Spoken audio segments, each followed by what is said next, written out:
네, 여러분 안녕하세요. 전정현 소장입니다. 자, 이제 얼마 안 있으면 9월 초죠. 9월 4일부터 뭐가 열립니까? 세계 최대 그 가전 전시회가 2개 정도 있죠.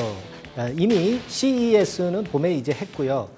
가을에는 9월 4일부터 독일에서 베를린에서 IFA가 열립니다. 자, 이 부분이 상당히 중요한 이유는 여기서 이제 세계 굴지의 기업들의 IT 기업들의 신제품이 출현하기 때문에 그렇죠. 그러하기 때문에 그런 데서 이제 신기술도 나오고 신제품도 나오고 하기 때문에 주가하고 연계성이 대단히 이제 크다. 이렇게 봐야 되겠습니다. 그러면 양대 산맥격인 독일의 IFA권에서 어떤 전시들이 나오는가? 어떤 전시물들이 나오고 그런 건들을 오늘 알아보는 시간을 한번 가져보도록 하겠습니다. 네. 자, 먼저 기사 한번 보고 가겠습니다. 네. 자, 여기 보니까 IFA 4달 4일 개막한다. 눈여겨볼 제품은, 네, 그래서 여기에는 기어 S2가 나왔죠. 기어 S2, 가칭입니다. 가칭. 기어 S2의 패블릿폰이죠. 패블릿폰이라고 볼 수 있습니다. 스마트폰하고 태블릿 PC의 중간 형태. 이것을 공개할 것이 가장 눈길을 끈다 이렇게 예상이 된다라고 기사는 나왔지만은 사실 이거보다 더 중요한 건의 가전 전시건도 있죠. 사실 뭐 휴대폰이나 태블릿 같은 경우는 조금은 제가 볼 때는 중심된 테마가 아니라고 저는 보고 싶어요. 네, 근데 여하튼 이런 IFA가 4달 4일에 이제 개막이 되기 때문에 이런 건들에 대해서 우리가 좀 알아볼 필요가 있겠다. 네, 그렇게 봅니다. 자, 이 베를린에서 하죠. 베를린에서 9월 4일부터 있게 됩니다. 예. 그래서 최대 행사죠. 양대 산맥이라고 제가 말씀을 좀 올려드렸고요. 아마 제가 볼 때는 여기서 되게 나오고 있는 건이 삼성에서는 주로 테마로 최대 테마로 지금 잡고 있는 게 뭐냐면은 IoT 쪽이에요. IoT.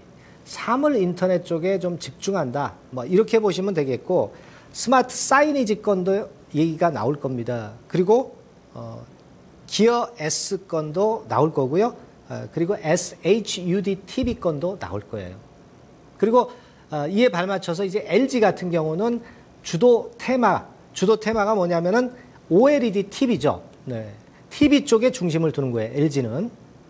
그래서 OLED TV하고 패블릿폰인 Gpad 2 요건하고 롤리 키보드가 양념격으로 좀 끼는 정도, 네, 그 정도입니다. 이런 부분들을 알아보겠습니다. 먼저 스마트폰 쪽에 기어 S2, 네, 이 건 좀 알아보죠. 자, 되게 이런 예상도를 갖고 나온다고 얘기가 나왔었습니다. 근데 실제로 가장 최근에 나온 것은 티저 영상에서 보니까 이거예요. 이것만 봐가지고는 우리가 좀 모르겠습니다만은 이런 형태로 나오게 되는 부분이다. 아마 3가지 모델 정도로 나올 것 같습니다. 오르비스 시리즈라고 삼성에서는 가칭 얘기를 하고 있는데요.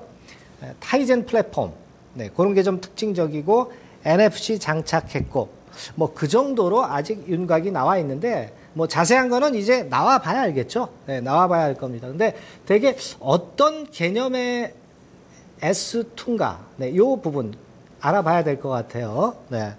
자, 되게 이번 거는 여성을 좀 일단 필두로 하고 있습니다. 여성 이미지, 원형이다. 그리고 패션하다. 요 3가지가 강점입니다. 그 3가지가 특징적이라고 봐야 될 것 같아요. 뭐, 물론 세부적인 거는 우리가 나중에 이제 나온 다음에 봐도 되겠고요. 원형, 패션 스타일, 그리고, 여성 정도를 표방하는 걸로 특징 지어준다. 이렇게 보시면 되겠고요. 스마트폰은 우리가 좀 봤고요. 그 다음에는 이제 스마트 사이니지라는 개념의 건을 이번에 가전 전시회에서 전시를 합니다. 이 스마트 사이니지라는 개념은 뭐냐면 디지털 광고판을 얘기하는 거예요. 그러니까 쇼룸을 구성을 하기도 하고 여기 그림에 나와 있는 것처럼 그림이 넘어가 버렸네요. 네, 이 전 그림을 좀 볼까요? 전 그림입니다. 네, 요 전 그림. 거울이 나오는 그림이 있죠? 네, 요 전 그림입니다. 그러니까 거울이 나오면서 프로필이나 피부 타입에 따라서 화장법을 미리 알려주는 거죠. 날씨를 보고 화장법을 미리 알려주는 개념이에요. 이런 개념으로 스마트 사이니지가 되는 것이 하나 있고, 자, 다음 그림 보면은 이번에는 이런 그 쇼룸식이죠. 피팅 룸이라고 그러죠. 그래서 자기가 이 옷을 입었을 때 어떤 식으로 나올 것인가를 360도로 돌아가면서 미리 알려주는 것이고, 그리고 이제 그 쇼케이스 있죠. 쇼케이스에 사용할 수 있는 그런 솔루션이라고 봐야 돼요. 이런 스마트 사이니지 개념의 미래형 쇼핑 공간의 개념의 것을 가전전지에서 삼성은 이번에 소개하게 됩니다. 그렇게 볼 수 있고요. 그 다음에 중점으로 내세우는 게 IoT라고 제가 말씀드렸죠. 삼성에서.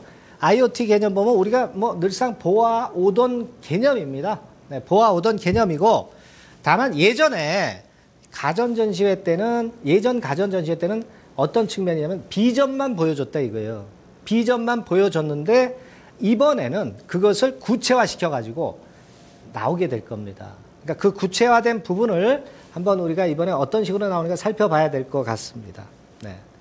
그리고 이제 또 한 가지는 제가 뭐라고 그랬어요? 삼성에서 SHUD TV를 갖고 나온다고 그랬죠? 이에 맞붙어 가지고 LG에서는 OLED TV를 갖고 나와요. 네, 이런 식이죠. 그래서 본격적으로 이번에 가전전시회 IFA에서 경쟁을 하게 되는데 차이점들은 이렇게 있습니다. 그러니까 OLED보다 SHUD가 가격은 쌉니다. 그러나 색 구현율은 OLED 쪽이 100%죠. 그리고 SHUD는 한 90% 정도 되고. 그리고 이제 수율이나 마진은 SHUD TV 쪽이 좀 낮고요. 그런 것이 이제 보통 차이가 진다고 봐야 되겠습니다. 그러니까 제품 품질 면으로 보면은 OLED가 낮고 SHUD는 가격 면이나 수율 면에서 좀 괜찮다. 이렇게 차이가 진다라고 봐야 될 것 같습니다. 이번에 어떤 식으로 그 결과물이 나올지는 좀 지켜봐야 알겠고요. 그리고 이제 아까 말씀드렸지만은 요즘 그 휴대폰들이 전부 태블릿 쪽으로 이동하고 있죠. 태블릿은 아까 말씀드렸다시피 5 내지 6인치 이상이에요. 그러니까 스마트폰보다는 크고 태블릿 PC보다는 좀 작게 만드는 거죠. 그게 요즘 추세이기 때문에 그런 식으로 가는 경향이 있어요. 그래서 아까 보았듯이 이번에 삼성에서는 웨어러블 건의 휴대폰을 갖고 나왔지만은 LG에서는 다음 그림을 보면은요, G패드 2를 갖고 나옵니다. 이번에 가전전시회에서 LG 쪽에서 나올 거예요. 태블릿보다는 좀 작죠. 스마트폰보다는 큰 형태고, 다음 그림입니다. 재원을 좀 보면은요, 네, 이런 식이죠. 근데 재원을 봐가지고는 우리가 특이한 것은 발견하진 못하겠어요. 그러니까 LG에서는 OLED TV 쪽을 강조한다. 이 부분을 좀 생각하실 필요가 있습니다. 그리고 다음 그림 보면은 롤리 키보드라고요. 키보드인데 이렇게 접히는 거죠. 접히는 거고 간단히 막대 형태를 휴대하게 될 수 있어요. 그래서 이것도 이제 부차적으로 이번에 가전전시회에 출연하게 되는 그런 부분입니다. 그래서 이런 개념을 봤을 때 관련주가 뭐 있을까? 한번 살펴보니까 뭐 OLED TV 쪽으로 LG 디스플레이죠. 근데 아직은 좀 신통치 않은 움직임입니다. 그렇죠? 네. 그리고 웨어러블 쪽엔 파트론, 스마트 홈, IoT 쪽에는 이제 코콤 정도. 그리고 사이니지 쪽, 이쪽은 나스미디어나 현대 IBT 정도인데 실제로는 나스미디어 같은 경우가 디지털 사이니지 쪽에 매출 비중이 한 18% 돼요. 그러니까 실질적인 관련주라고 봐야 되겠고 이 종목이 그래도 제일 낫지 않겠는가. 코콤은 스마트 홈 정도에서 플러스 요인이 좀 있는 종목이고요. 네, 요 정도로 좀 보시는 게 좋습니다. 예, 차트 볼까요? 네. 자, 파트론이나 LG 디스플레이 같은 경우는 그냥 상징적으로만 보시고요. 다음 차트입니다. 실제로는 코콤이나 나스미디어, 특히 나스미디어 같은 경우가 추세가 살아있는 것은 제가 아까 말씀드린 그런 강점이 있기 때문에 그렇죠. 잘 보셔서 좋은 투자 하시기 바랍니다. 감사합니다.